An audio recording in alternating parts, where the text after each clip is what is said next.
जय श्री राधे कृष्णा।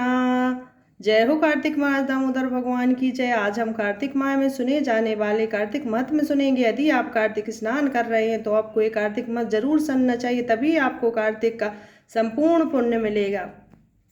आज हम सुनने वाले हैं तीसरा अध्याय।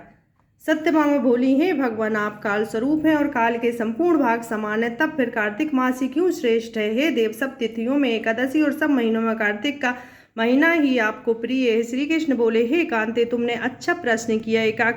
एकाग्रचित होकर बैन के पुत्र पृथु और महर्षि नारद का स्वाद सुनो। जिसे पहले पृथु ने नारद से पूछा, तब नारद जी कार्तिक मास की श्रेष्ठता कही। नारद जी बोले, पहले सागर का पुत्र शंख नामक राक्षस त्रिलोकी के मथने में समर्थ हुआ। उसने संपूर्ण देवताओं को जी स्वर्ग से निकाल इंद्रादि संपूर्ण लोकपालों के अधिकार अपने हाथ में कर लिए।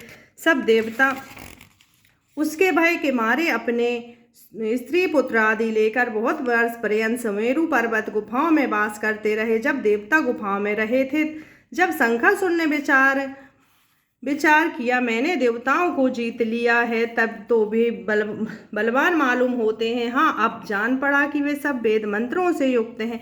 इससे उनके वेद मंत्रों का हरण करने से सब बलहीन हो जाएंगे। ऐसा विचार कर वह असुर विष्णु भगवान को नींद से ग्रस्त देख स्वयंभू ब्रह्मा जी के लोक में जाकर वहां से वेदों को निकाल कर चलने का तत्पर हुआ। तब वे उसके भय के मारे यज्ञ के मंत्र और बीजों समेत जल में प्रवेश कर गए।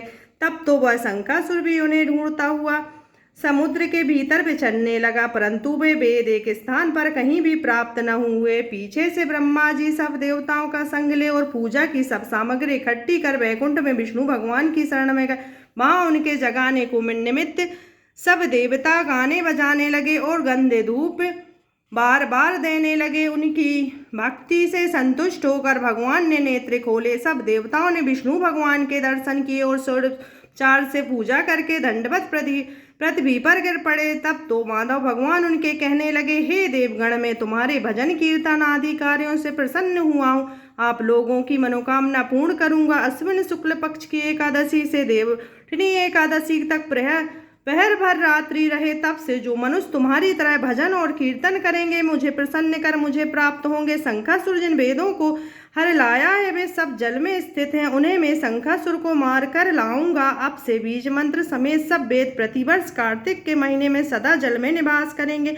मत्स्य रूप धारण कर मैं जल में जाता हूँ। तुम संपूर्ण मुनियों को लेकर संग आओ। इस लोक में जो अच्छे मनुष्य प्रातः काल स्नान करते हैं, वो निश्चय अक्षत स्नान के फल को प्राप्त होते हैं। जो कार्तिक में सदा व्रत करते हैं, उनको हे इंद्र, तुम मेरे लोक में पहुंचा दिया करो।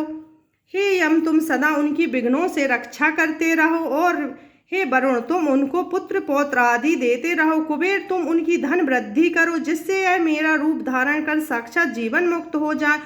हे अन्य देवताओं, जो जन्म से मरण तक उन बातों को धारण करते हुए तुम्हारे द्वारा भी पूज्य हैं, जैसे तुमने मुझे एकादशी को जगाया है, इसलिए यह तिथि सदा मनाने योग्य है। तीसरा अध्याय समाप्त।